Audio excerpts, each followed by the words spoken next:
They may be the least loved characters in the musical, but Carlotta and Piangi bring a supreme depth to the storytelling of Phantom, and an irreplaceable, genuine operatic element to the stage even when they aren't singing.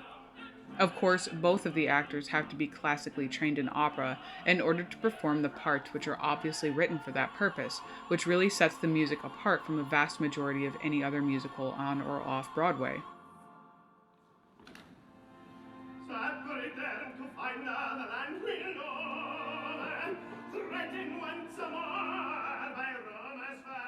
Their musical numbers are absolutely written very tongue in cheek, which is a good bridge for the audience who perhaps have not been exposed to opera in any capacity before. They both bring an immediate comedic element to the production, even if they take themselves very seriously. The thing does not happen. Umano! Andiamo! Amateurs. Of course, it helps that their narrative is entirely outside the drama of the main characters, but they remain casual victims of the fallout surrounding it regardless. Of course, we don't need to know the inside jokes from theater culture to enjoy their antics and musical numbers, but the reasons they're written the way they are is too intriguing to ignore. I'm going to touch on some of the origins of opera and the culture around early theater here, but honestly, this is a huge topic spanning multiple centuries and cultures and really deserves a more in-depth look. There are really comprehensive breakdowns on YouTube concerning the topic. I'll leave you a link in the description and in the corner so you can explore further.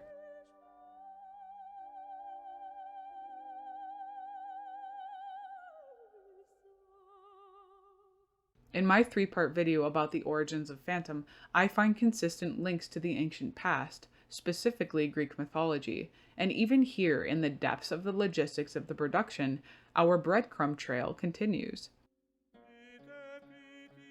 Opera finds its beginnings in about the 6th century BCE in pagan worship, where public rituals, libation, and song eventually became a prototype of theater. Eventually, the stories of the gods themselves stopped being just stories to be read or sung, but acted out in flamboyant drama.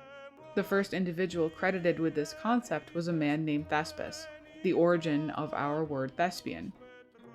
Over the centuries, it would be institutionalized for social and political unity where festivals accompanied the dramatic retellings.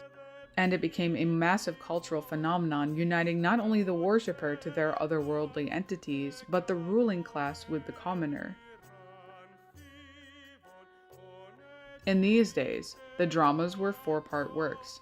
The first 3 parts were linked tragedies, while the last part was a satyr play, used for levity and lightheartedness, and were often very lewd and sexual in nature. What exactly is a tragedy? The word has changed somewhat through the centuries, but one of the earliest definitions seems to place our production smack dab in the ancient category, according to Aristotle.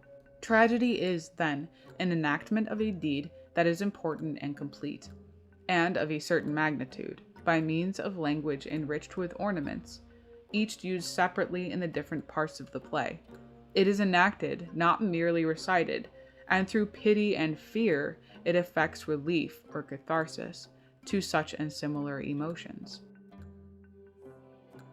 The ideal is to have mostly noble and illustrious characters whose misfortune is brought about not by vice or depravity, but by some error or frailty. The plot needed to have 3 main elements: reversal and recognition, which are placed together in an ideal location in our story, which is the mask removal scene, and the scene of suffering, which is the final reveal scene. His face, the infection which poisons our love.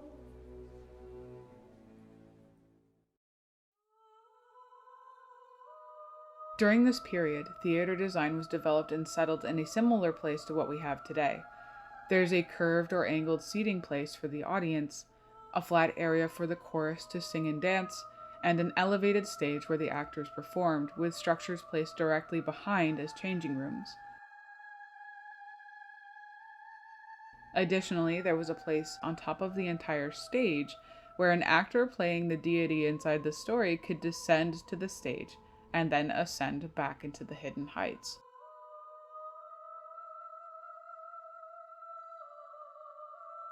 Something like 600 years Greek theater existed in its early form. Some plays still exist from those ancient days, and with the revival of the arts in the 16th century, a bunch of classically trained musicians found inspiration to revive the ancient theater beyond the glory of its former days.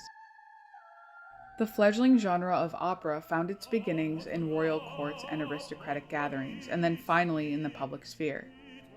Reflecting this shift from the two worlds of old world wealth and a younger generation of well-to-do patrons, opera seria began as a very serious and reverent form of entertainment, careful not to offend the delicate sensibilities of the attendees.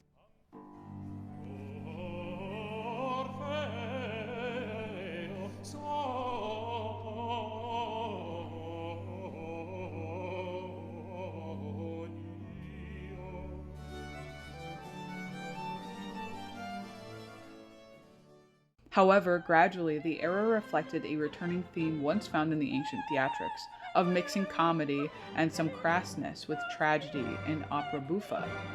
As if competing with each other, the two types of operas really became almost parodies of themselves, as the more refined opera seria became so convoluted and full of technical bravado, the story was really lost in what ultimately became an opportunity for the virtuoso to sing impossibly difficult arias at the behest of narrative or plot.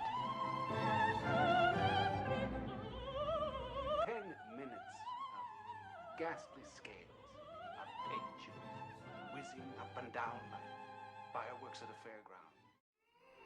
Naturally, this is where our two characters, Carlotta and Piangi, comfortably sit in their particular proficiencies.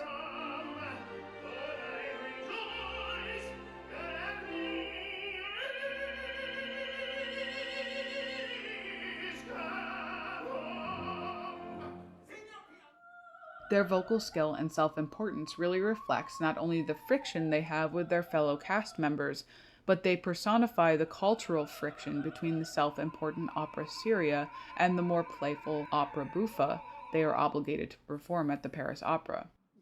A little side note here is the consideration of Carlotta's opera seria performances. Il Muto is very much a mock Mozart piece. Opera buffa, which full of innuendos, playfulness, and plain plot, she would perhaps think beneath her to perform in the first place. Coupled with the fact that a simple chorus girl is being elevated to the only part she'd lower herself to perform in the first place, the song prima donna now holds much more weight. On a personal note, I find it delightfully ironic that though the cast literally can't get her to shut up normally, the best musical number in the production isn't some grandiose aria suited to her robust vocal talents. It's the cast begging her to perform and appealing to her bruised ego.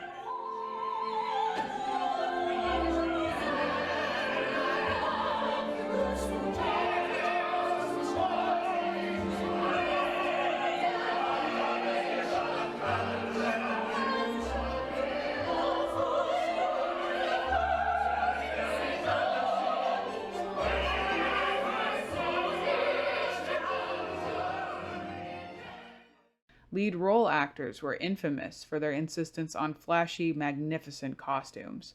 Maria, playful as she was, has fun with this concept. Piangi is given feathers like a proud rooster, a suit of armor, and a trailing cape which almost completely hinders him from ascending the prop elephant, and because of the gigantic size of the cape, he's obligated to hold it instead of allowing it to flow out majestically behind him. Carlotta, of course, is humbled by the opera ghost himself multiple times. She also literally speaks in trilled R's. Whatever next? It's all a ploy to help Christy. Do not rather have your precious little ingénue. Which is strictly a singing technique for the acoustics of a theater, which adds a satirical element to her, as her character vocally demonstrates she's constantly the center of attention as a diva on the stage and off the stage. Lead parts were played by boisterous actors, probably as dynamic and exaggerated in their personalities as the characters they portrayed, and the dynamic duo is obviously a nod to that cultural phenomenon of opera and theater through the ages. Once again, there was really one individual responsible for the depth we see to the characters visually, and the authenticity of the sets that really makes the audience wonder if they didn't just accidentally see their first opera at the curtain call. This is thanks to none other than Maria Bjornson.